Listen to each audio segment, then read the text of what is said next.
Well, this is Guns, Knives, and Watches, and I know I brought up in the last video, man, I want you, if you wanted to, man, carry a rope in your pack.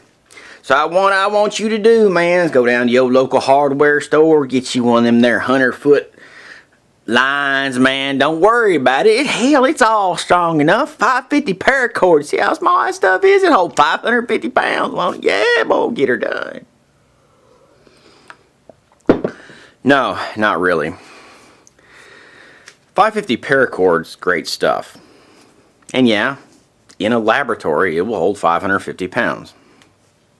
In real workable strength, it's 200 pounds working length. The problem is it's 200 pounds if you don't fray it, don't scar it, don't do anything to it. As soon as you get a little cut on it, an abrasion, and in real world outdoor environments, things tend to abrade, especially when you're using ropes around rocks and things like that are kind of scary. Things break. So here's what I recommend. We're going to go out, man. We're going to find us. You can go to that there Sierra Trading Post, which I send everybody there. I own stock in it, I know. I ought to get them to promote my ass. I don't exactly know why, but anyway. Buy a climbing rope. Now, there are a few caveats as far as what kind of climbing rope. My personal preference are in ropes that are around 9.5 millimeters to 10 millimeters if I'm going to carry them. If I'm going to go out and work this, that, or the other on ropes all the time, then I like them to be 11 millimeters, okay? But let's just sit there and say we're going to go buy a rope for wilderness survival. We want it to be a certain length. We want to do this, there, or the other. My favorites are about 9.5 to 10 millimeters. Why?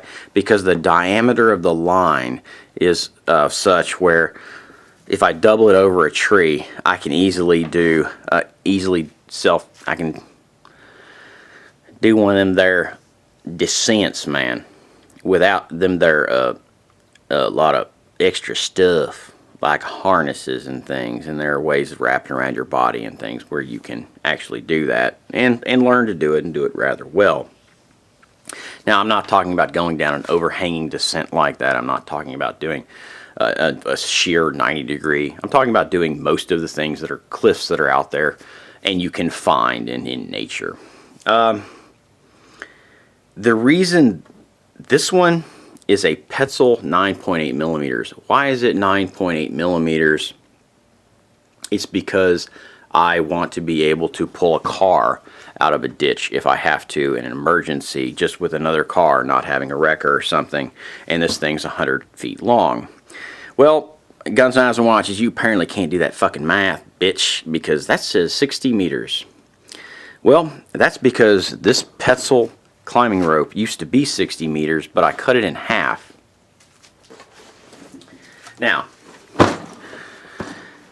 these two ropes together are 60 meters. Apart, they're 30 meters or 98 feet.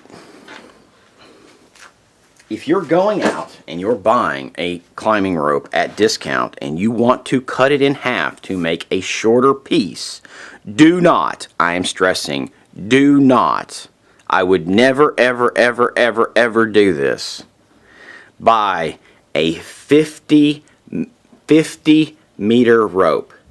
This is 60 meters, the standard is 50.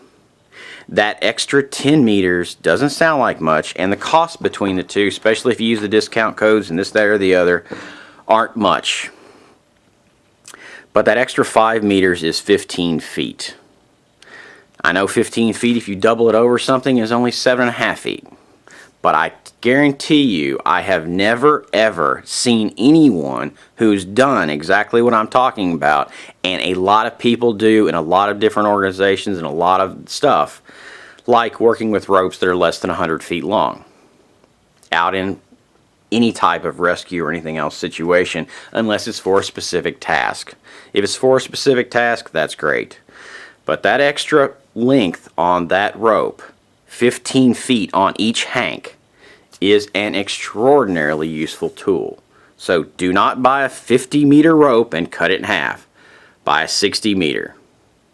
Don't buy anything smaller than 9.8, 9.5 millimeters, because you really can't work with it with your hands. It takes equipment and this, that, or the other, just because the amount of exterior surface area and friction on your hand just makes it to where it's really hard to deal with.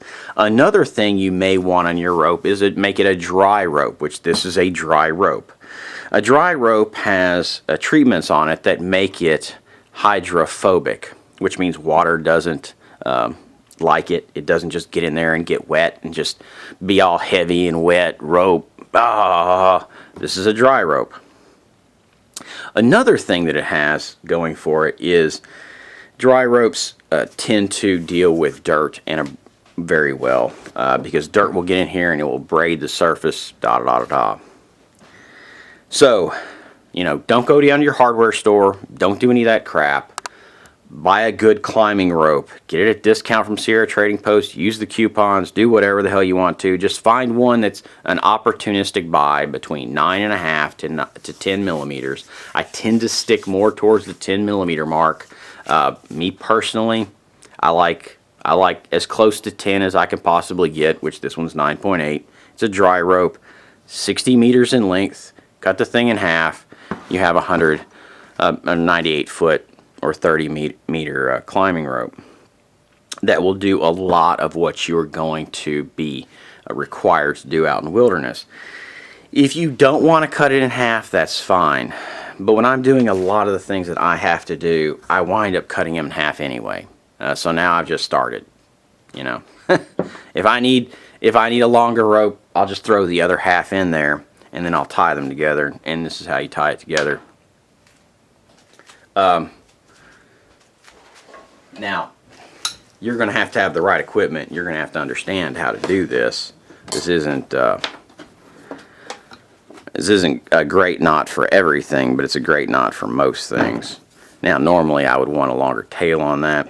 This is called a figure 8, what I just tied. Then you can come back through with the other end, chase your 8 around.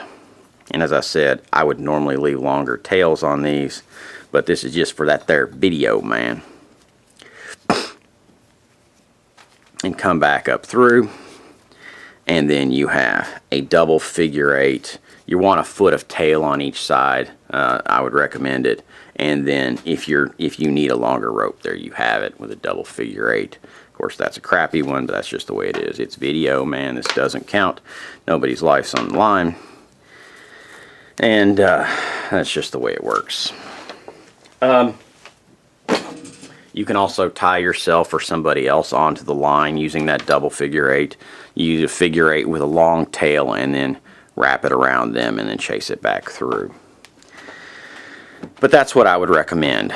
Now, there are two different types of ropes. There are static lines, there are dynamic lines. This is a dynamic line, which dynamics means movement. The reason this is a dynamic rope is because it has stretch to it. When you're pulling a car out of the ditch, you're going to have to understand that it's going to stretch and then it will pull the car out.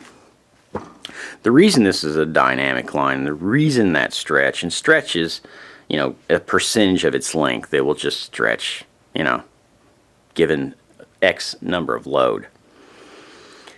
The reason I use these, because I use them for climbing.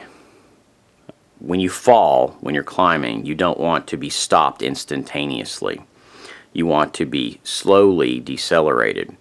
So you use a dynamic line. Now a static line, an 11 millimeter Blackwater, which is kind of the industry standard, or has been the industry standard for, God, decades after decades after decades.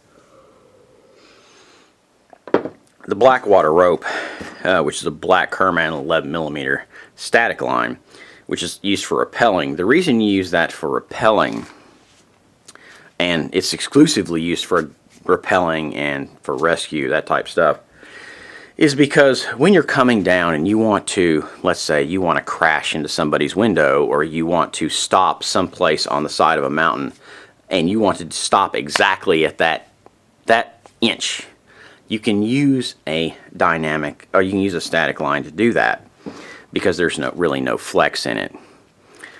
So these are you know, dynamic lines, which means they have some stretch to them, which really makes them in effect when you're using them, gets them out to that 100-foot length, which is why I really call them 100-foot lines, even though they're 98 feet.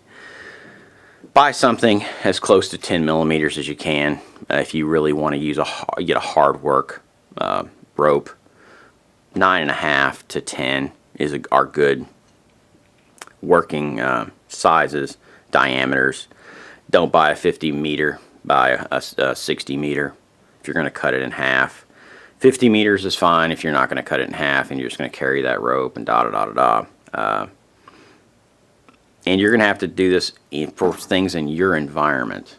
In my deal, if I want to do whatever I want to do and it's green, so the hell what? Did I buy this rope because it was green and I wanted to go out and do some tomfoolishness shit out in the wilderness? No. I bought it green because that's what they had. When I'm climbing, I don't give a shit what color the rope is. When I'm out in the wilderness, I really don't care what color this, there, or the other is. If you want to buy a green rope, this is great. This is green and yellow. Couple different shades of green. Dry rope, 9.8 millimeters in diameter, 60 meters in length, that's been cut in half. And I showed you how to tie the two back together if you have to have a longer working length. And you happen to, you know, this way also you can split up the carrying of the rope. In my car, I don't do that. In my car, I carry one. And it's this one. I mean, you can tell because it should be dirty in places. Like, see there where it's got some wear marks on it and stuff. Probably can't see that well on camera, but it's just, it goes from shiny to not shiny. This is what works in my life. Of course, you want to have carabiners, you want to have those kind of things. You want to know have a working knowledge on how they work and how you can actually use this rope, carabiners, and other devices if you so choose. I never carry anything more than this rope and some carabiners, but you know, teach their own. Can I give you the weight of this? No, I can't. But I know out in the wilderness, 100-foot rope, trying to have to, you know, exfil out of them, whatever. It really works. This is Guns, Knives, and Watches, and have a good one. Don't go out to your hardware store. Don't go buy some junk. Buy real climbing ropes that are rated, and I've given you some specifications that I like. The more you work with ropes, the more you learn what you like. This is Guns, Knives, Watches. Have a good one.